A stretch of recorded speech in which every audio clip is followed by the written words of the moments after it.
Fala pessoal, tudo bem com vocês? Aqui quem fala é o professor Pablo, o seu professor de História, de Filosofia, de Sociologia, de conteúdos jurídicos.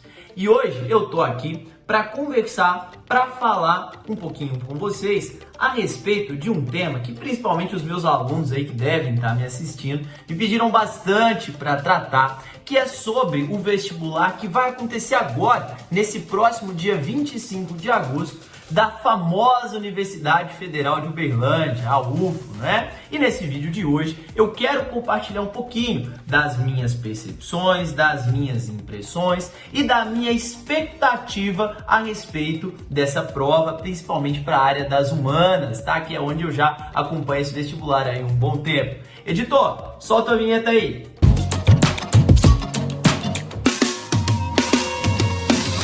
Pois bem, pessoal, o vestibular da Universidade Federal de Uberlândia, tradicionalmente, ele ocorre aqui mais ou menos na metade do ano ali, nos meses de abril, junho, mais ou menos nesse período.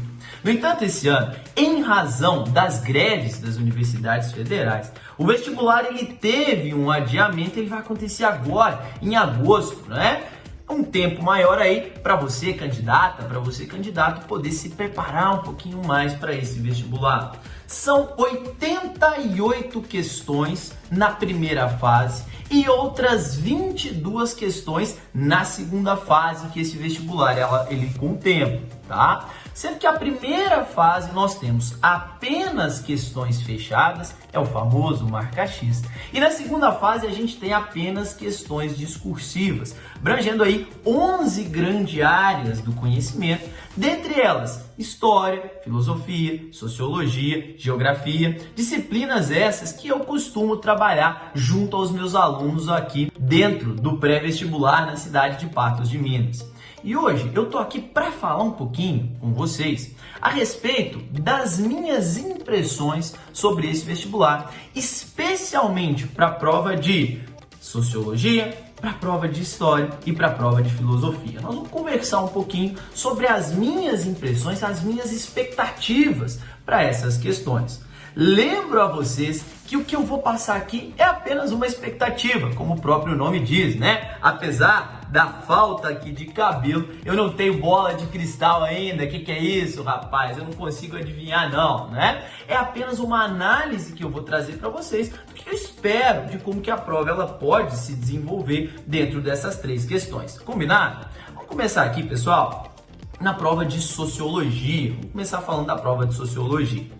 Como todos vocês sabem, dentro do pensamento sociológico, nós temos os três porquinhos clássicos. A gente tem Auguste Comte, a gente tem Karl Marx, a gente tem o Max Weber. Ô Pablo, você não sabia? Você não sabia não? Pô, cara, você tá perdendo tempo, você não sabia porque não acompanha o canal, tá aí explicar, tá? Pra entender. O que você tá fazendo que você ainda não deu o seu joinha, que você ainda não se inscreveu, que você ainda não deu like, que você ainda não mandou para todo mundo? Isso fortalece demais o nosso trabalho aqui. Obrigado. Faz isso aí agora, rapidinho, não vai te custar nada e ajuda muito a gente aqui, tá?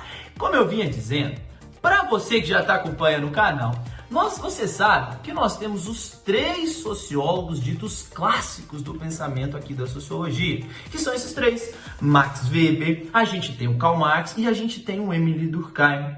Já tem um bom tempo que a prova da Universidade Federal de Uberlândia não cobra uma questão específica sobre esses sociólogos, o que me leva a crer que existe uma boa possibilidade de uma alteração aqui agora, não é?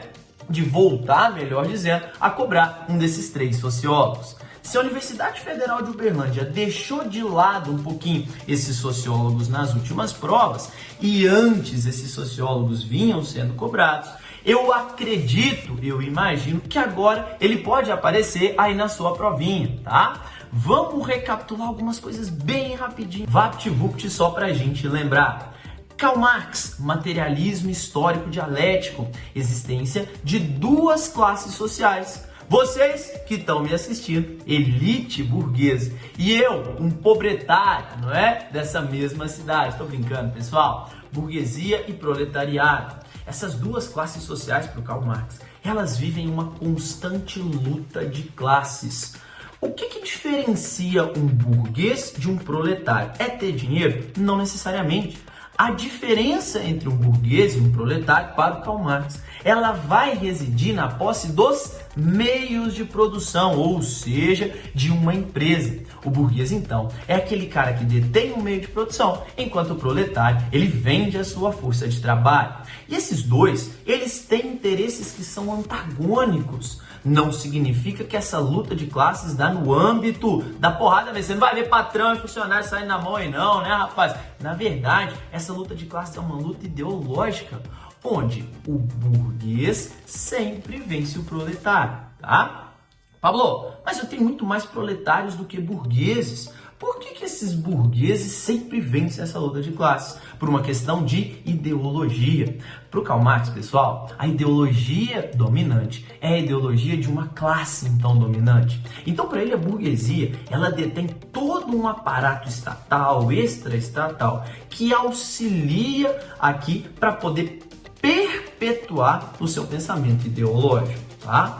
Outra coisa é que essa exploração, ela acontece por meio do que o Karl Marx chama de mais-valia, ou seja, o excedente, aquilo a mais que o burguês recebe em relação ao trabalho do proletário. A mais-valia pode se dividir em duas, sendo a mais-valia absoluta, que é quando eu tenho um aumento da hora trabalhada e, consequentemente, um aumento do excedente. Ou a mais-valia relativa, que é quando eu tenho uma redução no valor pago pela hora trabalhada. Essa mais-valia relativa, geralmente ela está inserida no contexto de mecanização da produção.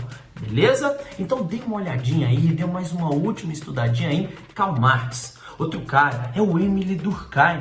O Durkheim ele vai trabalhar com a ideia do chamado funcionalismo. Calma, Pablo, funcional não tem nada a ver com aquilo que você está matando na academia, não. O funcionalismo aqui vem do pressuposto de que o Durkheim ele compara a sociedade ao funcionamento de um grande organismo, de um grande corpo vivo. Por isso que nós temos essa expressão funcionalismo, tá? O Durkheim ele vai dizer que toda a sociedade ela é composta pelo que ele chama de fatos sociais. Quais são as características desses fatos sociais? Isso é importante você guardar, tá? O fato social para ele é coercitivo, é exterior e é genérico. É aquilo que te obriga a fazer. É aquilo que é imposto para todas as pessoas e é aquilo que vem de fora para dentro, ou seja, você não assinou os termos de condição, os termos de uso, né? Nós podemos citar como exemplo a vestimenta. Você não vai para um casamento de pijama, né? O casamento tem um traje correto ali para você utilizar, que é o terno para os homens, né? O vestido longo para as mulheres. Isso é uma imposição para todas as pessoas, ou seja, ele é geral, é genérico. Ele vem de fora para dentro, não foi você que criou, tem certeza absoluta. E ele é coercitivo porque ele te obriga a fazer dessa forma. Essa obrigação, ela não é uma obrigação legal, ela é uma obrigação moral, mas o que o Durkheim fala é que essa obrigação, muitas vezes, ela tem uma força maior até mesmo do que uma obrigação legal. E por fim, a gente tem o Max Weber, né? O Max Weber que trabalha com as ações sociais. O Max Weber que é aquele cara que vai trabalhar no âmbito da relação de poder, da relação de política. O Max Weber, ele fala que nós somos movidos por ações sociais, podendo elas serem racionais ou irracionais. A gente pode dividir em duas. As racionais, sendo elas as ações racionais com relação a fins ou racionais com relação a valores. Enquanto as ações irracionais são aquelas afetivas ou tradicionais. O Weber fala muito também, pessoal, de legitimidade e poder. Dê uma olhadinha nisso que ainda dá tempo. Rapidinho, tá? Só para vocês se situarem aqui. Tudo bem? Lá na filosofia, vamos passar para a filosofia rapidinho para esse vídeo nosso não ficar muito longo. Na filosofia, recentemente, a Universidade Federal de Uberlândia incluiu no seu edital novos filósofos, não é? Alguns deles que já foram inclusive cobrados, mas que vão representar aqui os meus palpites para a prova da Universidade Federal de Uberlândia, junto com filosofia medieval. Opa, quem que é essa galera aí? Quem que você tá falando? Eu tô falando do Aquile Mbembe, camaronês. Eu tô falando do Peter Singer e eu tô falando da Simone de Beauvoir. Vou só fazer um apanhadão geral sobre eles aqui. O Peter Singer, ele é um cara que vai trabalhar com a chamada ética animal. Ele é expoente de uma corrente filosófica chamada de utilitarismo. E o Peter Singer, ele vai analisar a forma e a maneira que nós devemos tratar os animais. Só dar um exemplo aqui para vocês, pessoal. O Peter Singer, por ser utilitarista, ele parte do pressuposto que nós precisamos de ter o mínimo de sofrimento e o máximo de prazer. E não é difícil a gente pensar que, por exemplo, se a gente vai testar um cosmético, a gente vai testar um cosmético em 1000 animais para tirar a espinha de um ser humano, por exemplo. Nós vamos estar levando para esses animais uma quantidade muito grande de sofrimento para uma entrega de prazer muito pequena. Ô Pablo, mas são animais. Pois bem, meu querido, raciocina comigo. Esses animais conseguem sentir prazer, esses animais conseguem ter sofrimento. A partir do instante que você usa esse argumento de que, opa, eles são animais, segundo o Peter Singer, você está sendo especista. Esse argumento seu é um argumento que não merece prosperar. Ora, o que diferencia o ser humano dos outros animais é basicamente a capacidade de raciocinar. Eu não posso impingir sofrimento para esses animais apenas e tão somente porque eles não conseguem raciocinar igual a mim, beleza? Dê uma olhadinha aí também no Peter Singer, outro cara, Aquile Mbembe. Esse cara ele vai trabalhar sobre o controle do Estado, não sobre os corpos das pessoas, como diria o Foucault, mas sobre a morte, principalmente sobre a morte dos corpos negros. O Aquile Mbembe, ele tem como principal foco, ele tem como principal teoria o trabalho que está relacionado ali sobre a necropolítica e o necropoder. Vale a pena, compensa você dar uma lidinha antes dele também na sua prova, ok? E por fim a gente tem a Simone de Beauvoir, né? A Simone de Beauvoir, que trabalha ali o famoso segundo sexo, que tem aquela frase que provavelmente vocês já conheceram, que não se nasce mulher, mas torna-se mulher, né? E ela vem trabalhar na sua obra a respeito da construção social do que é ser mulher. Que, na verdade, o papel de submissão de gênero feminino, ele é um papel criado principalmente pela masculinidade e que muitas vezes ele é corroborado até mesmo por mulheres. E aí ela vai dar exemplo, por exemplo, quando criança, a mulher ela brinca de boneca, que é o papel da casa, o homem ele brinca de carrinho, que é o papel da liberdade, né? E essas construções vão naturalizando um papel de inferioridade feminina que a própria mulher, ela muitas vezes ela vem aceitando. Dê uma lidinha ali também.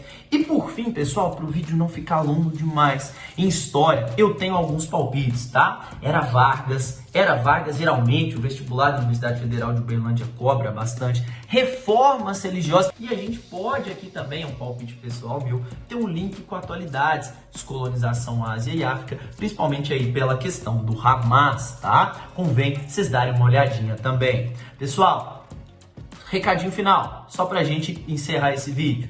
Eu desejo a todos que estão me assistindo aqui, em especial, um beijo para os meus alunos, uma excelente prova, que vocês possam ir com calma, com tranquilidade. Lembrando, pessoal, vestibular não é um bicho de 7 cabeças, não define caráter, vestibular não vai definir se você é uma pessoa melhor, se você é uma pessoa pior, nada disso. O vestibular é só mais uma etapa na sua vida que eu tenho certeza que no momento, que na sua hora, que no seu instante, você vai conseguir vencer. Não se desesperem, tentem descansar nesses dias que antecedem a prova, não vai tentar estudar tudo o que tiver faltando, acreditar que agora eu vou... Não, tenta descansar.